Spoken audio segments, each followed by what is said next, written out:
Hello, it's Andrew Lightheart from smallbiztalks.com. This is part 5 of Developing Presentation Superpowers, and we're going to talk about the dreaded PowerPoint. PowerPoint.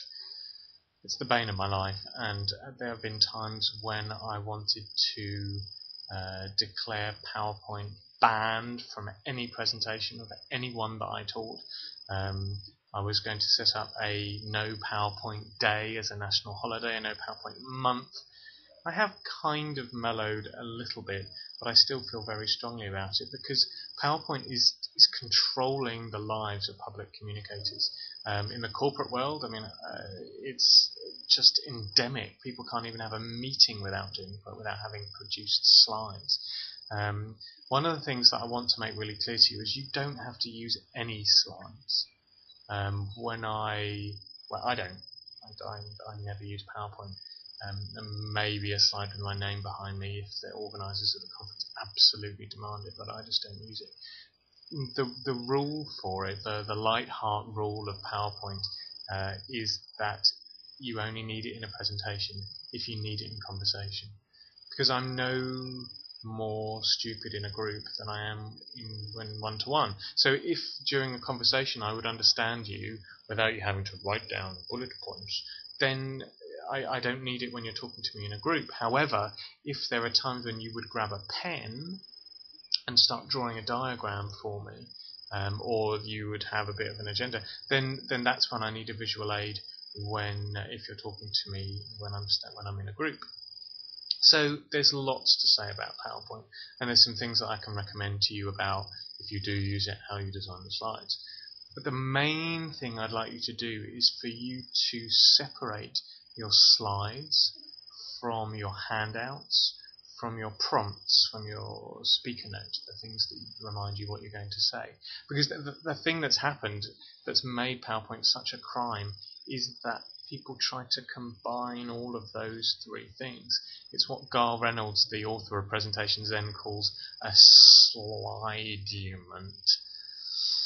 like a document made out of slides, because people are thinking, well, they're going to need this as a handout, and then I also have it behind me, and then how will I remember what I'm going to say? So you're really thinking about three different things. You think about what visual aids do the people I'm talking to need. By the way, if it's in a smaller group, then things like demonstrations and props and things can work really nicely as visual aids. What handouts will they need? And maybe you make the handouts in a handout type program like Word or Publisher or something that's made to create documents in, rather than using PowerPoint, which is made to create visual aids. And then you also separate out your prompts. I see no problem with you having notes as a speaker. We're going to talk later on about how it's not a performance.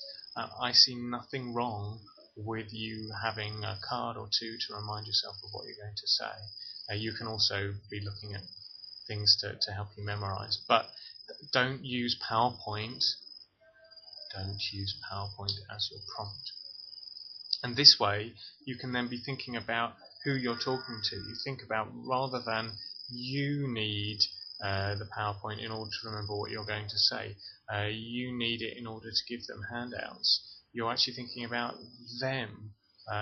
PowerPoint fulfills so many emotional needs for the speaker, and your focus needs to be on the people that you're talking to. What do they need in order to understand you as you talk? Slides. What do they need to take away with them in order to remember or implement what you've done? Handouts. And how will you remember what you're going to say? Prompts. So you separate those three things out. There's so much more I'm going to say, but I'm going to finish there. I'm sure there'll be more about PowerPoint in the future. But this has been me, Andrew Lightheart, from smallbiztalks.com. See you next time.